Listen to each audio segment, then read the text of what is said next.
Hey, welcome back, everybody, inside another edition of TinChattin. I've switched sides of the desk because the one and only Mike Moz is here. No, I am not Peter Hood. I'm pinch hitting for my once yearly TinChattin that we get to do, Mike. It's always a pleasure to get to do this with you, my once or twice a year. Nice to have you in the studio, sir. Yeah, it's always a good time, and plenty to talk about moving forward. Obviously, it's been about a week since we've seen you last, talking about the TinCaps. They ended last week on a pretty good note. They won 3 of their last 4 heading into this week, and now come Tuesday, the struggle bus, especially offensively, has returned. It really has, Justin. Hopes were high after taking 3 out of the last 4 in the homestand, and the series with Dayton began with Fort Wayne, though still in the basement in the East, just 3.5 games out of first.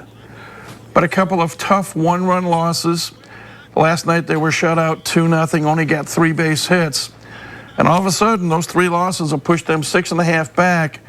But in all honesty, the pitching hasn't been all that bad outside of the bottom of the 9th inning on Tuesday night when the bullpen blew a 3-run lead.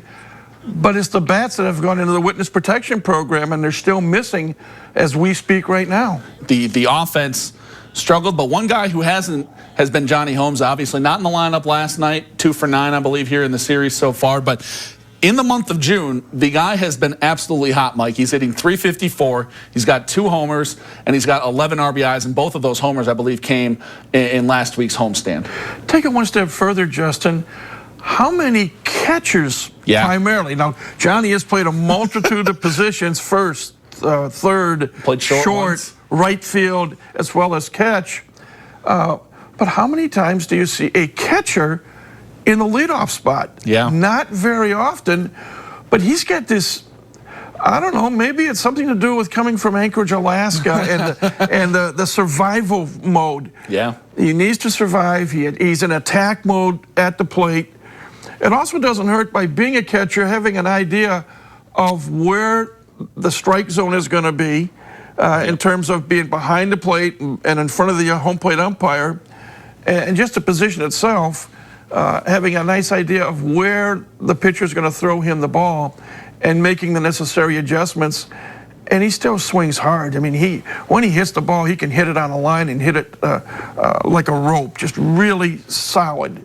And it's nice to see. It really is. And if you want to hear more about Johnny, obviously you can check out last week's TinChattin when Mike and Peter caught up with Johnny in that one. And speaking of a featured guest, obviously our featured guest this week is very near and dear to my heart, Brandon Komar. This is a kid, Mike, that came in a couple years ago, first off from my hometown, good old Elkhorn, Wisconsin. But came in a couple years ago, was a 13th round draft pick, I believe, out of junior college. Came in a couple years ago, had a very short stint here in Fort Wayne, struggled a little bit, had an ERA up over 6. This year, he's come and he's pitched well. He's 2-2. He's been one of AC's most reliable pitchers out of the pen. He's got a 3.86 ERA, and he's punched out 27. And the nice thing is he's made 11 appearances so far this year. One of those has been a start. When he was here before, he was in the rotation. So he's making the transition from pitching every 5 or 6 days to being ready to go if need be 2 days in a row or 3 out of 4. And the mentality of a relief pitcher is totally different from the mentality of a starting pitcher, not just the mindset, but in terms of preparation. And despite the fact that he's from Elkhorn, well, we wish him the best. And with that, like I said, Brandon Komar, our featured guest here in the locker room this week. We talked about a lot of things. We talked about growing up in Elkhorn. We talked about him getting moved to the bullpen, and of course his journey here through the minor leagues so far. Just kind of take me through growing up in Elkhorn, Wisconsin. What was that kind of like for you? You know, it was a good town growing up. You know, I made a lot of good friends there, and I know I'm still in contact with a few of them so far. But yeah, overall, you know, it was just small town life, you know, not used to the big city, but it was good living. To be one of just a few guys from Elkhorn too, just to kind of be able to make it professionally, what's it kind of to mean to you to be able to kind of put a small town like that on the map in a sense? And I believe, if I recall correctly, you're going to be the first baseball player to possibly make it into the big leagues. Yeah, it's really exciting. It feels good, you know.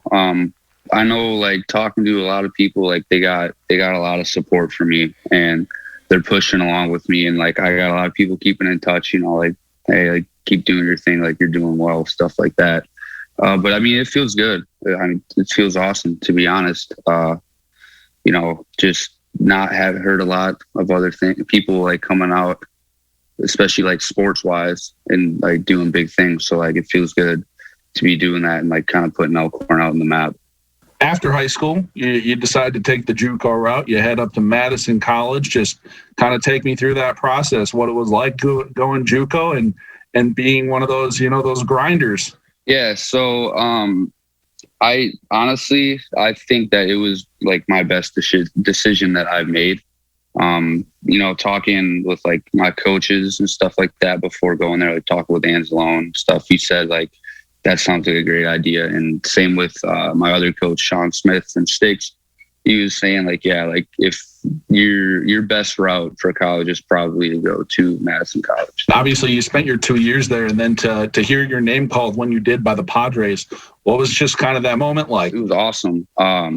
Cool little story. So I was with the Chinooks starting the Northwood season, and we were on a bus heading to Wisconsin Rapids. Like we were just about to leave, and coaches got on the bus, and it was like 5 minutes until like, you know, we were about to head out.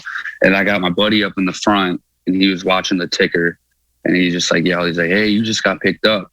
And like right after that, like phones started blowing up, like Twitter started going nuts. And then like I had like a whole bunch of people call me. I had like 50 people trying to call me, like my scout, my agent, coaches, family, friends, like all that. Was it a pretty easy decision for you to end up going pro instead of, you know, trying to go finish out 2 more years of college ball and you know, and try and develop your game a little bit more?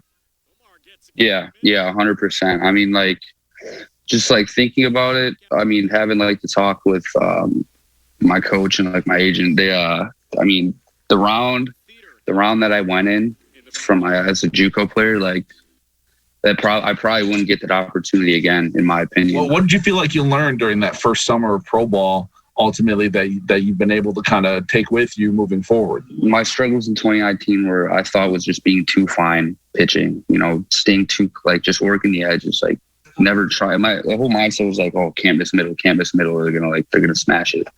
And then that's when I started getting into trouble, like getting late and getting down in the counts and falling behind, which then ends up being easier offense for the other team. What improvements have you made to your mechanics, your pitches, anything like that's really allowed you to come in and do what you've been doing this year and be one of the more, I guess, called upon options for AC out of the bullpen? So, I mean, the biggest thing, like I said before, was like attacking the hitters, especially coming out of the pen. Late game situations, you want to be in attack mode, because I mean, especially if when we're ahead, you just want to keep the pressure on the other team and like make them beat you.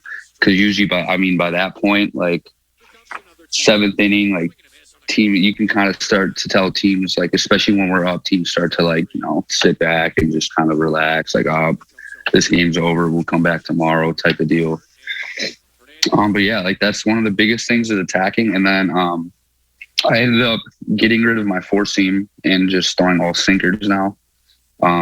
Reason being is I don't throw a whole lot of. I'm not a high fastball guy, because, you know, I'm not going to running the velo up there to mid-90s, so it's just not in my arsenal.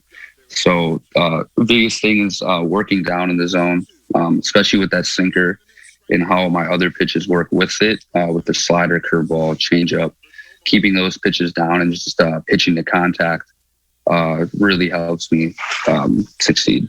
So thanks to Brandon for joining me this week in our special edition of TinChattin. It was great to catch up with my buddy from my hometown. But looking ahead here to the rest of this week, obviously we got 3 games left out in Dayton, a day off, and then we return up to the wonderful land of South Bend. It would really be nice to go back to South Bend and what I call take care of business. Yep.